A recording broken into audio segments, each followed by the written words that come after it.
ବଞ୍ଚିବା ପାଇଁ ପ୍ରତ୍ୟେକ ମନୁଷ୍ୟର ଖାଦ୍ୟ ନିତ୍ୟାନ୍ତ ଜରୁରୀ।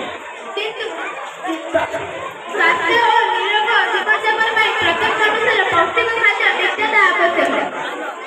ପୌଷ୍ଟିକ ଖାଦ୍ୟ ଖାଉଥିବା ବ୍ୟକ୍ତି ସର୍ବଦା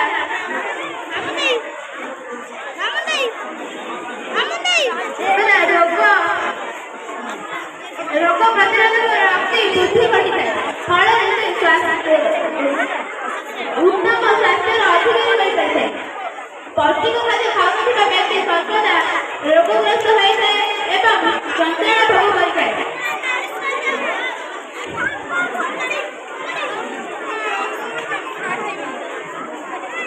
ସେ କୌଣସି କାମ ସୁଚାରୁ ରୂପେ କରିପାରେ ନାହିଁ।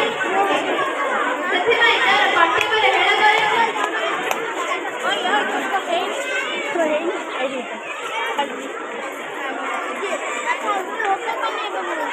ଆମେ ଅବଗତ ହେଲେ ଯେ ସ୍ୱାସ୍ଥ୍ୟ ଓ ନିରୋଗ ରକ୍ଷା ପାଇଁ ପ୍ରତ୍ୟେକ ମନୁଷ୍ୟର ପୌଷ୍ଟିକ ଖାଦ୍ୟ ଆବଶ୍ୟକ। ପୌଷ୍ଟିକ ଖାଦ୍ୟରେ ମାଛ, ମାଂସ, ଅଣ୍ଡା, ତେଲଯୁକ୍ତ ଖାଦ୍ୟ ଏବଂ ବଜାରରେ ମିଳୁଥିବା ଜଙ୍କ ଫୁଡ୍ ଥାଏ ତାହା ନୁହେଁ। ଏହା ଖାଇଲେ ଆମର ମେଦ ଓ ବହୁଳ ରୋଗରେ ପୀଡ଼ିତ ହୋଇଥାଉ ଏବଂ ଅର୍ଥନୀତିର ସମ୍ମୁଖୀନ ହେବାକୁ ପଡ଼ିଥାଏ। ଆମ ଦେଶର ଅଧିକାଂଶ ଲୋକ ଚାକିରି ଦେଇଥିବାରୁ ତାଙ୍କ ପିଲାମାନଙ୍କୁ ବୁଝାଇଦେବା ଉଚିତ ଯେ ଭାତ, ରୁଟି, ଡାଲି, କଞ୍ଚା ଫଳମୂଳ, ପନିପରିବା, କ୍ଷୀର ଇତ୍ୟାଦିରେ ପ୍ରଚୁର ପରିମାଣରେ ପୌଷ୍ଟିକ